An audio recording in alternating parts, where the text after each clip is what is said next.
Welcome to the Wisory podcast. I'm your host, Jason Wadler, founder of the Wisory, and this is our weekly Wise in 5, where we ask Fortune 1000 business leaders and esteemed professors 5 questions to provide insights to help grow your business and career. I am honored to host this week's guest, Vas Nair, for this week's Wise in 5. Vas has been a transformative leader in the human resources space with innovative strategies around leadership, culture, and team building while leading the human resources teams at some of the largest global companies, including Schering-Plough, Estee Lauder, and Arconic.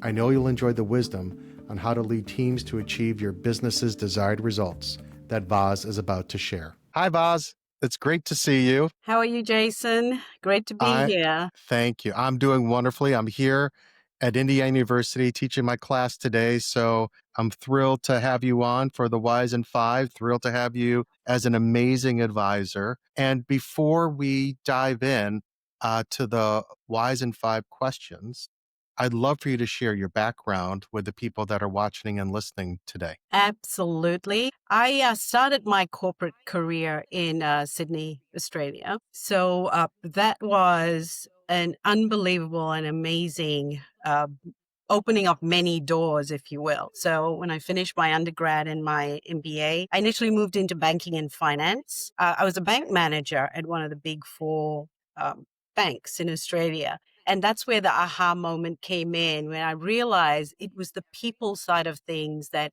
really excited me and motivated me. So I looked into opportunities within HR, and that took me into the pharmaceutical world. So from roles in Sydney, in Asia Pacific, I was then offered the opportunity to come to the United States here in New Jersey. As you know, there are a ton of pharmaceutical companies here, and that really started the global roles for me. So HR, of course, has many aspects to it. It could be comp and ben, it could be learning, it could be just doing generalist HR work.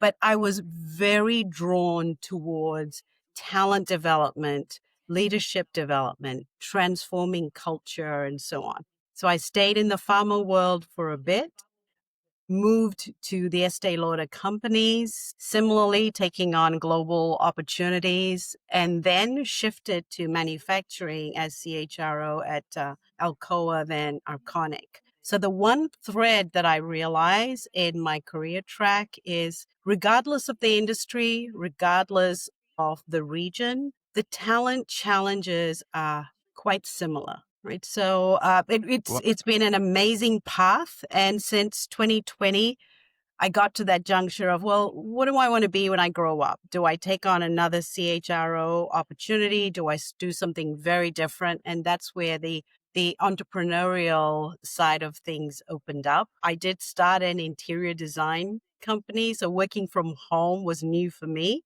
COVID changed all of that. Then I started doing leadership consulting and HR consulting work, which is what I've done for the past 5 years, and love it. That's wonderful. Well, I can't wait to dive into all of it, especially your roles at these huge companies. Before we do, I want to start with my first question, which I ask all my guests, which is, where do you find inspiration just in daily life? You know, what I find extremely motivating is, as I call it, to be that spark in a conversation. So I'll give you an example. I was at a leadership workshop recently, and the question I asked the group was centered around, how do you tackle the human emotions caused by AI disruption?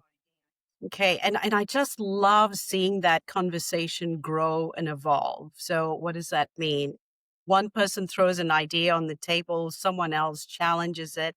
So I think what inspires me is to watch and facilitate a conversation that goes from one space to the next, because it's encouraging you to think about something different. It's asking people to say, well, how about we experiment and try something new? So being curious, getting into that continuous learning cycle, and just saying the what if questions, those aha moments, and oh my gosh, where do I go now? That's what inspires me. Well, clearly you chose the right career path, given your curiosity and love of people. So So, my next question, so clearly you've been this incredibly successful leader developing and evolving processes for some of the world's largest companies. How do you see talent management and culture development evolving? Especially, you mentioned AI in this world of rapidly changing technology with AI, as well as ways of working coming out of the pandemic and people working remote and hybrid. Yeah, I think most companies are right in the middle of this, right? And there are so many things to take into account. But if I focus on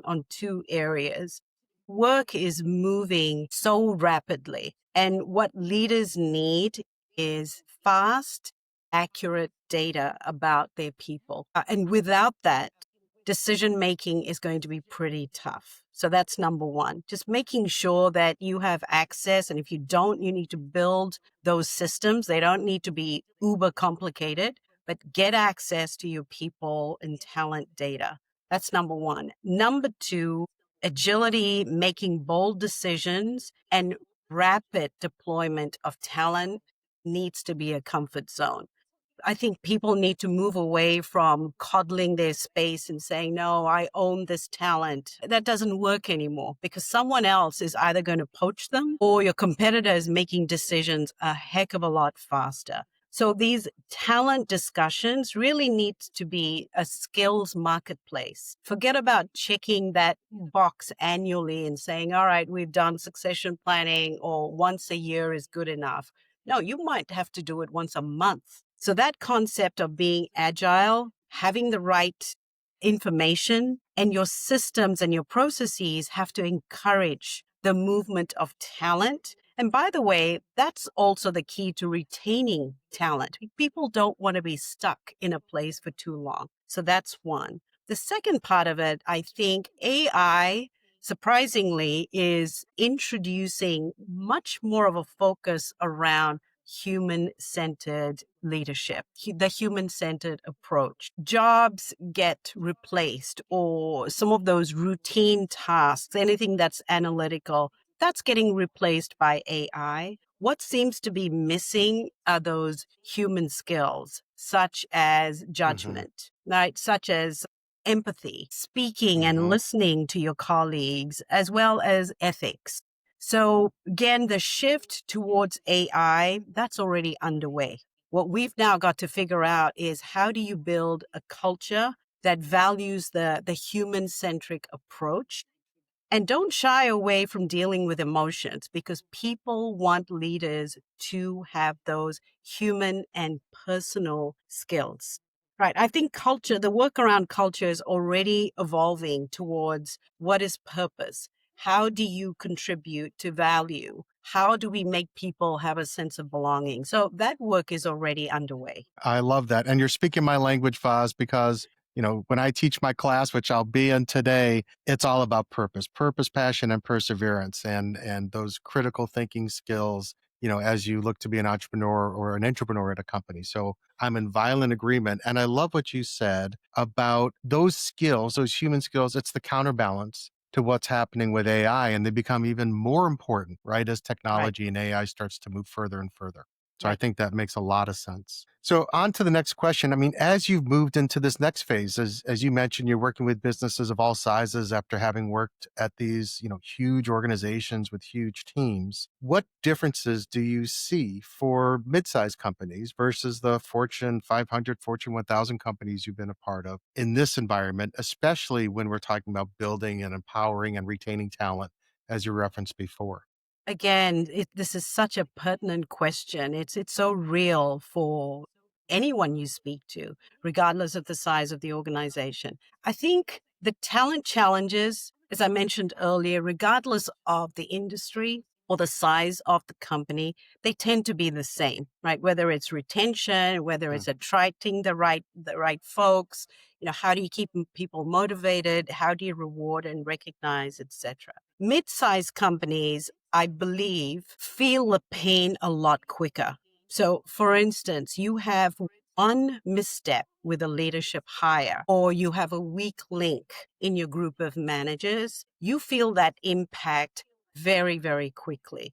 And that's going to come through either in the customer experience. It can come through in your culture, how people treat one another. It can definitely come through in results. Now, with mid-sized companies, the advantage is if leaders can act with speed and be bold, you can change that quickly. You can turn that around to your advantage, but you have to have that organizational self-awareness, the ability to say, we have a problem, and what are we going to do to move forward? Now, in the larger organizations, much larger organizations, they have the budgets, they have the infrastructure, they have the programs, etc. It's easier to hide, right? So what I mean by that is the pain may not be as obvious quickly. So I think leaders get stuck in the bureaucracy, they get stuck in the processes, and by the time you try to solve one problem,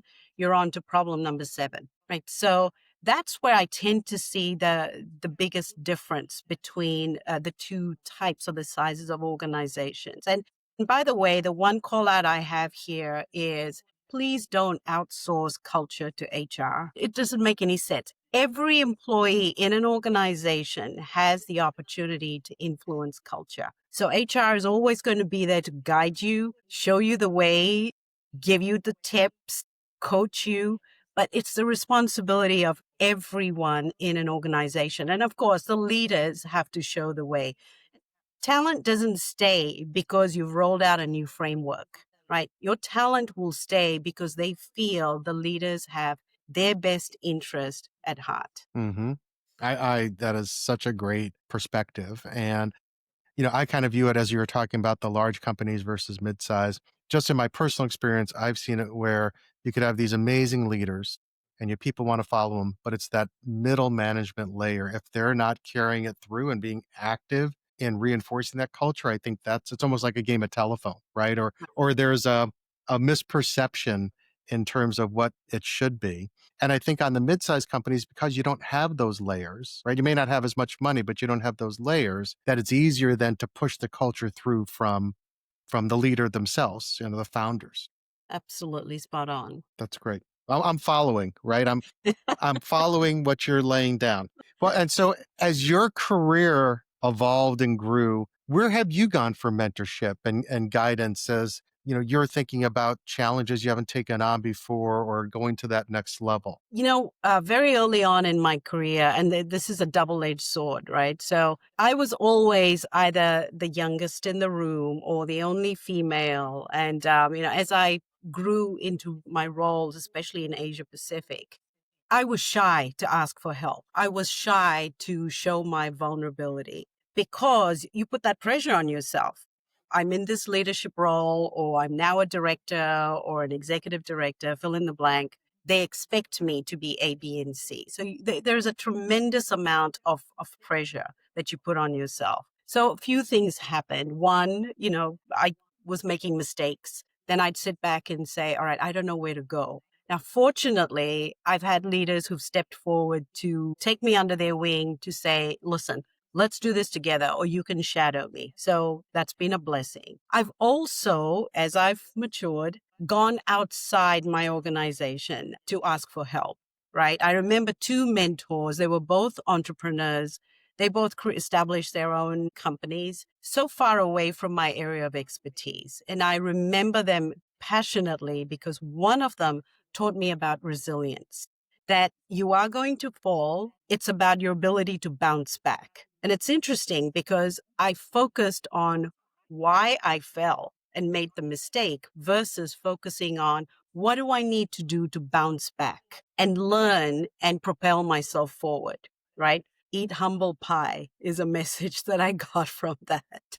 That second mentor who I spoke about helped me with focusing on reflection and mindfulness. Now, that's also a topic that not many people spend time on. And I think as we grow as leaders, we have to learn to give ourselves the time to just pause and say, I need a minute. I need to just think about what just happened and how I can either learn from it and admit you don't have all the strengths. Where can I go to get that additional support?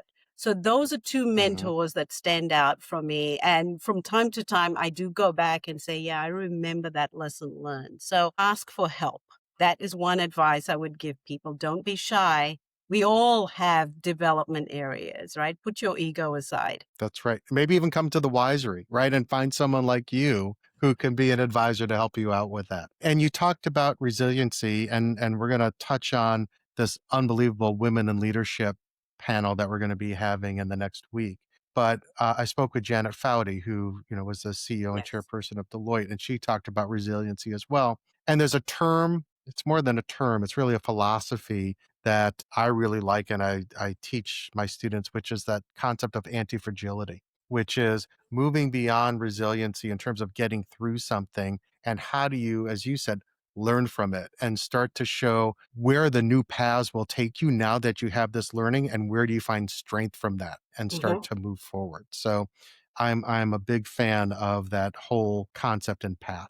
So as I mentioned, we have this amazing panel in the next couple days that I'm thrilled that you're a part of. We're kicking Looking off forward our to it. Women in Leadership series, which I've been wanting to do for a while. It's November 12th. What do you hope the female leaders who are going to be part of the discussion, listening and interacting with you and the rest of the panel, what do you hope they're able to learn from the panel as they continue on their journey?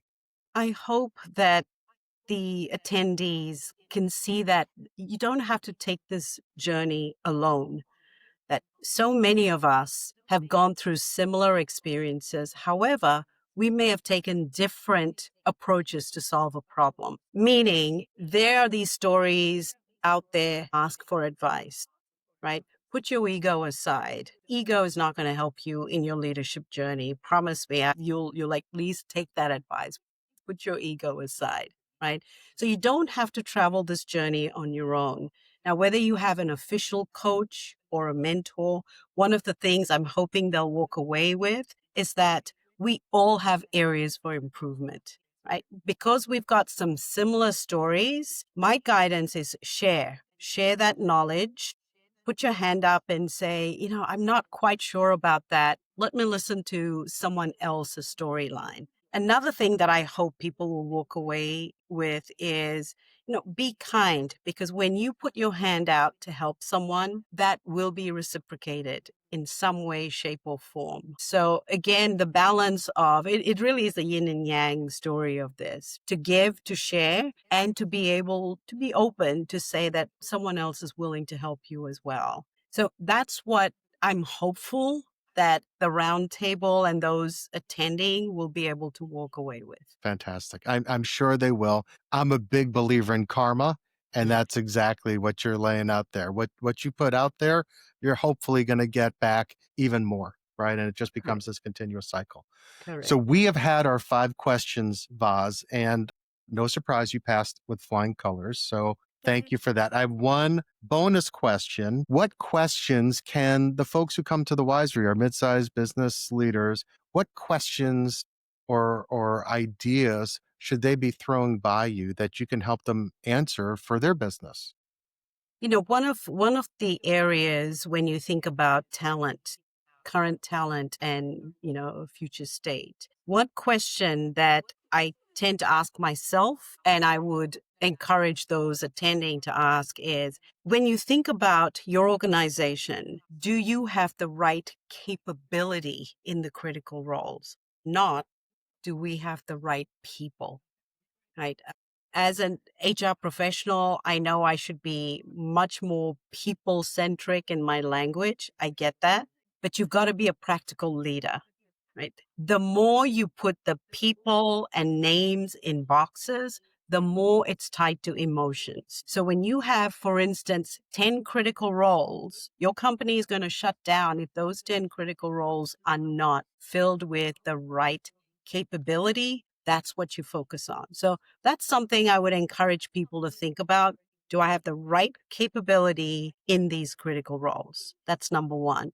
The second is something you touched on, and I'm hearing a lot more about, and that's the pressure on the mid-level managers. They're getting hit from senior level expectations, and they're expected to coach frontline employees. In a lot of instances, these mid-level managers have never been given the training to lead others, or they've never had personal experience, even leading one other individual. That's a huge red flag.